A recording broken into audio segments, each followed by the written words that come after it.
car, man. Imagine this. A guy in a bandana, sunglasses indoors, and a leather vest that smells like gasoline and regret, screaming at his crew because the flames on a custom Corvette aren't authentic enough. This is Counting Cars, baby. A show that once promised raw, unapologetic gearhead glory. How you doing, man? Hey, I hope you don't mind. I just saw you pull in. I had to come say hi. I'm Danny. And ended up somewhere between a low-budget soap opera and an HR training video about fraud. Because once upon a time, Counting Cars was more than just another spin-off. It was the automotive fantasy, part Mad Max, part Vegas fever dream, and all testosterone. It made you believe that maybe, just maybe, a dude with a neck tattoo and a dream could turn rusty metal into rolling art. You must have so much enjoyment every time you drive this car. I trade this car for smiles. I'm smiling. And then it didn't. What started as a celebration of American car culture turned into a cautionary tale about reality TV's favorite pastime, pretending really, really hard that it's not scripted. Somewhere between the staged surprise builds and the lawsuits from clients who were promised fame and got, well, absolutely nothing. The power on this car. Oh, my Lord. The chrome started to peel, because behind every shiny hot rod was a production assistant with a clipboard, a former employee with sticky fingers, and an audience slowly realizing, wait a minute, I think I've seen this exact episode 12 times before. So buckle up, or don't. Seatbelts weren't really a thing in those 67 Mustangs anyway. Oh, I couldn't imagine. Try it out, brother. Hit it. Davey always brings me cool projects. This is the story of how Counting Cars went from cult classic to cultural crash. To understand how we ended up with Counting Cars, you have to go back to the Las Vegas Strip, where dreams, scams, and sun-bleached vinyl seats go to die. The year is 2009. Pawn Stars debuts and instantly becomes the junk food of reality TV. Between the old coins, replica swords, and this was Elvis's actual toothpick, one man starts to stand out. Maybe some big wet headers coming off of it to give it that attitude. Danny the Count Koker, a rock and roll car guy with a voice like a gravel road and a wardrobe straight from the Bret Michaels clearance rack. He wasn't just a guest, he was a whole vibe. Every time Danny showed up on Pawn Stars to assess a vintage car, viewers lit up like a pinball machine. You could practically hear the producers rubbing their hands together. I know it's just a rolling chassis right now, but just sitting there, the thing looks pretty cool. Wait, what if we take this guy and give him an entire show where he just freaks out about hot rods for 22 minutes? And just like that, Counting Cars was born. On August 13th, 2012, the spinoff premiered on the History Channel and instantly pulled 4.3 million viewers. That's not just good, that's cancel your other shows good. It became the most watched series premiere in the History Channel's, well, history. The pitch was simple and irresistible. You got a lot of nice stuff here. And I tell you what, once it's together, it's gonna have a nice ride, so. Oh yeah, man. Danny and his crew at Count's Customs buy beat-up classic cars, customize them with over-the-top paint jobs, and flip them for a profit.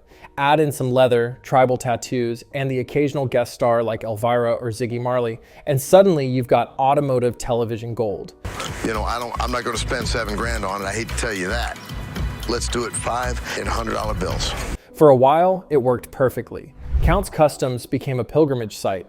Tourists in jean shorts and Harley gear showed up hoping to catch a glimpse of Danny, or at least touch a door handle that had been blessed by his sunglasses. Danny himself became more than just a host. He started a band, because of course he did, opened a rock bar, obviously, and transformed into the Las Vegas version of Guy Fieri mixed with The Undertaker.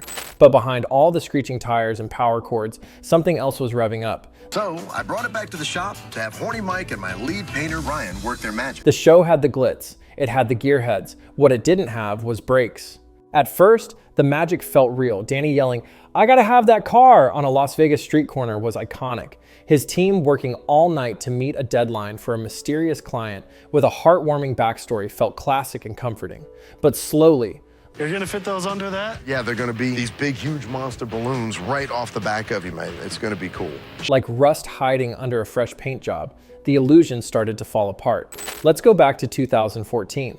A couple, Jeanette and Paul Hurt, paid $50,000 for their 67 Mustang to get the Count's golden touch. They were promised that the car would appear on the show, and the producers even claimed they'd add another $20,000 for the exposure. A sweet deal, right? Except the episode never aired. The car was never finished. And when the couple visited the shop, they found a completely different Mustang in the garage, one that looked like it had been restored by a blind raccoon with arthritis. That's a beautiful bike. Count's Customs promised them a refund. They never received it. The Hertz sued for fraud and breach of contract because apparently, in the world of reality television, reality is optional. But wait, that was just the appetizer. In 2016, the real bomb dropped. Enter Joseph Frontiera, a former employee who stole more than $75,000 in company funds. What did he spend it on? A Range Rover, airplane tickets, the standard embezzlement starter pack. And the best part? He used stamps of Danny's signature to forge checks. Yes, stamps. Because nothing says high security operation like the same tool kids use to stamp their homework with. It totally exceeded my expectations. This is beautiful. Thank you. That's what we love to hear. Great job. He also forgot to pay the company's taxes, which cost Count's Customs $18,000 in IRS penalties. Bravo, Joe. But don't worry, it gets even dumber. It turns out that Frontiera was placed at the shop by a staffing agency called Randstad Professionals. They conveniently failed to mention that he had a criminal record involving, you guessed it, fraud. When they were sued, Randstad claimed, "We told you not to give him access to money," and then countersued Count's Customs for negligence. That's right. Everyone sued everyone. Deal with that, brother. It was like Judge Judy mixed with Fast and Furious, except everyone was incompetent and petty. Meanwhile, fans started to notice that something felt off. Episodes became repetitive. The random streetcar purchases were scripted. The surprise upgrades the customer supposedly didn't know about were also scripted. In real life, no one drops off a $100,000 collector car and says, "Surprise me, bro." That's not how insurance works. Danny, of course, insisted, "Everything we do is real," which is exactly what people say right before someone files a class action lawsuit. In reality, the tight deadlines and budget struggles shown on the show were manufactured tension. Count's Customs was making plenty of money from the series, from merchandise, from Danny's band, and from his bar. It's a real honor that Steve has trusted us with this project to remember his dad. The idea that they couldn't afford an extra quart of paint was hilarious. And then there was the problem with the cars themselves. Remember the cool custom work, the flames, the skulls, the horns on everything? A lot of fans weren't into it. Online forums started calling the crew the Auto Clown Posse. Horny Mike even became a meme, and not the good kind. Fans who came for restoration work started to feel like they were watching Pimp My Ride, Dad Rock Edition. By 2017, it was obvious that something was broken. And it wasn't just the trust, it was the engine of the entire show.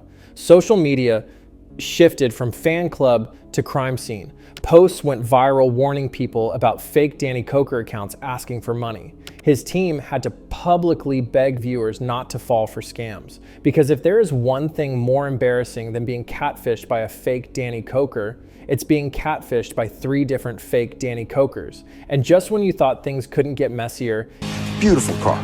What year is she? 1970. She's a 70. key crew members started disappearing. Fan favorite Rolly, the accent, the sass, the detailing legend, mysteriously vanished after season 6. Speculation ran wild. Was it drama, a scandal, or did he simply get tired of people asking if he could buff a soul back into a 1984 Camaro? Turns out he just started his own business. Respect. But by that point, the show's paint job was cracking wide open. By 2018 and 2019, the internet was full of articles like 10 times counting cars was totally staged. And not from bitter bloggers, but from actual automotive publications. Think about that. When Car Throttle calls you fake, you know it's over.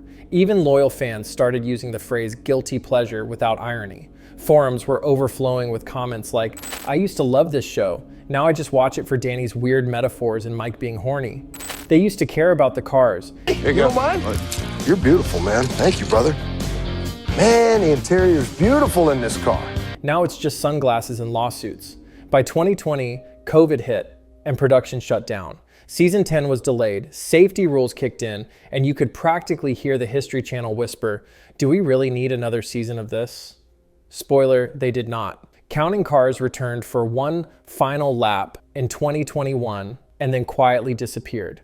No finale, no goodbye, just silence. A ghosted audience, an abandoned franchise, like a '76 Corvette left to rot in the desert.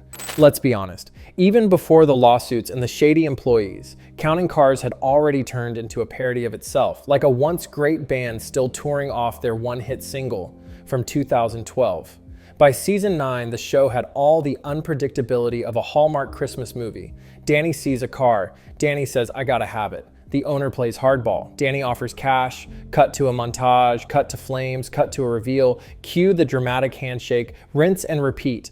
And the drama? It was manufactured like a discount muffler. Every episode followed the same formula. Either a deadline might not be met, or someone forgot to order a part. Even the tension started to feel more scripted than the Kardashians. The biggest problem? It stopped being about the cars. Want flames and skulls. They're specific.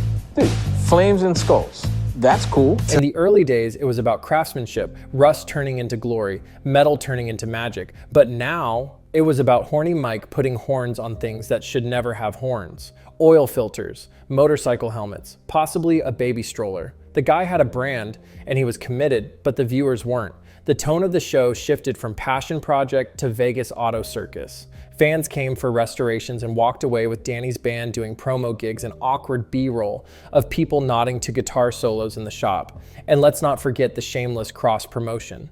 Every third episode somehow turned into an ad for Danny's bar, Danny's band, or Danny's merch. It stopped feeling like reality TV and started feeling like QVC for dudes who peaked in 1987. And then there were the memes.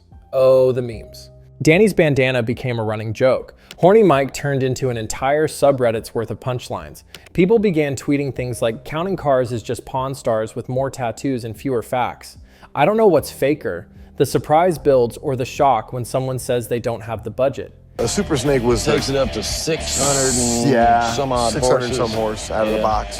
That's insane. Yeah, but trust me. Even the History Channel stopped pretending. You could feel it. The show was left in a dusty corner of the programming schedule, wedged between Ancient Aliens reruns and whatever Swamp People spinoff was airing that week. The final nail in the coffin came when the internet cracked the formula. YouTube videos titled "The Real Reason Counting Cars" was canceled pulled in hundreds of thousands of views, complete with clickbait thumbnails of Danny looking shocked next to the word "stolen money" in giant red text. Comment sections turned into group therapy sessions for disappointed fans. I used to watch this with my dad. Now I just skip to the car reveal and mute the rest. Why does every build end with Danny giving someone a hug like it's Make-A-Wish for middle-aged men? It became a content mill, pumping out predictable episodes to fill airtime, not to share stories, not to celebrate craftsmanship, just to keep a dying franchise on life support. Light car. This car will get up and dance. This car has one purpose, that's to kick your butt. And that's the real tragedy. Counting Cars wasn't just bad, it was worse. It became boring. Let's give credit where credit is due. Counting Cars almost pulled it off. For a while, it really did feel different. A tattooed gearhead with a garage full of misfits, building badass cars while classic rock played in the background. That was Americana distilled into pure high-octane television. Danny Koker was the guy who made you believe that passion could beat the odds, that maybe, just maybe, a team of weirdos could turn grease into gold. But that fantasy couldn't survive reality. Not the lawsuits, not the faked scenes, not the burnout, mechanical or narrative. Because in the end, Counting Cars fell victim to the same disease that kills so many once great reality shows. It forgot what made it special. It chased branding over authenticity, merch over metal, drama over detail. And honestly, isn't that the most American thing ever? Instead of quietly bowing out with dignity, the show simply evaporated. One day it was there, the next day the History Channel ghosted it like a bad Tinder date. No goodbye, no final ride into the sunset, just an awkward silence, the kind that makes you wonder if someone got fired mid-edit. Can it be saved? Probably not. Spectacular, boys. Wow. Man, you just nailed it, guys. And maybe that's okay. Maybe not everything needs a reboot. Maybe some stories work better as cautionary tales, reminders that the line between passion and performance is thinner than a pinstripe. So here's to Counting Cars, the show that burned bright, ran loud, and eventually stalled out in the middle of the Las Vegas Strip. Like, subscribe, and comment below if you've ever been scammed by a fake Danny Koker on Facebook. And remember, if a man in a bandana offers to surprise upgrade your Mustang on national television, run.